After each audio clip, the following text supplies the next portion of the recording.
যাদের গানাশ একদম পাতলা হয়ে যায়, আবার অনেকেই বলেন যে গানাশ তিতা লাগে, এবং অনেকে বলেন গানাশ বেশি ঘন থাকে, কেকের উপর দিতে পারি না। সবার সমস্যার কথা মাথায় রেখে আমি আজকে আপনাদের সাথে একদম পারফেক্ট একটা চকচকে চকলেট গানাশের রেসিপি শেয়ার করব। আসসালামু আলাইকুম, welcome to my channel food corner BD.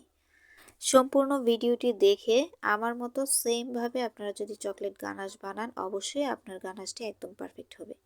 প্রথমে আমি ব্লুবেল ব্র্যান্ডের 1 কাপ পরিমাণ ডার্ক চকলেট নিয়েছি কুচি করে, আরও নিয়েছি 1/4 কাপ পরিমাণ হোয়াইট চকলেট সেম ব্র্যান্ডের। এখন দিয়ে দিলাম 1 চা চামচ পরিমাণ বাটার, এখানে আমি আনসল্টেড বাটারটা ব্যবহার করেছি। আরও দিয়ে দিব 1/2 কাপ পরিমাণ লিকুইড ক্রিম। এই ক্রিমটা হচ্ছে ট্রপিক্যাল যে ক্রিমটা আছে ওইখান থেকে আমি 1/2 কাপ পরিমাণ ক্রিম ব্যবহার করেছি। অবশ্যই ক্রিম দিয়ে চকলেট গানাশ বানাবেন, এতে করে কিন্তু আপনাদের চকলেট গানাশটা একদম পারফেক্ট হবে আর খেতেও অনেক বেশি মজাদার হবে। এখন গরম পানির ভাপে দিয়ে অনবরত নেড়ে চেড়ে চকলেটগুলোকে গলিয়ে নিতে হবে।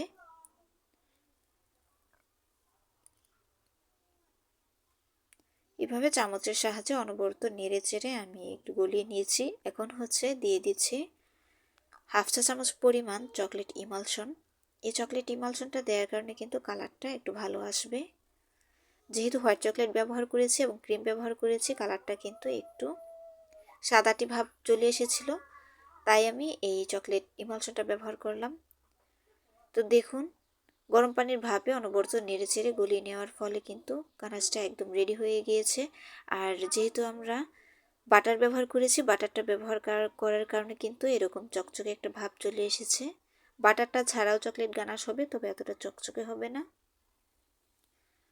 তো আমার রেসিপি ফলো করে যদি আপনারা হুবহু এভাবে গানাশটা তৈরি করেন, একবার তৈরি করে দেখবেন কতটা পারফেক্ট হয়েছে। আর আমি কিন্তু এভাবেই সবসময় তৈরি করে থাকি গানাশ।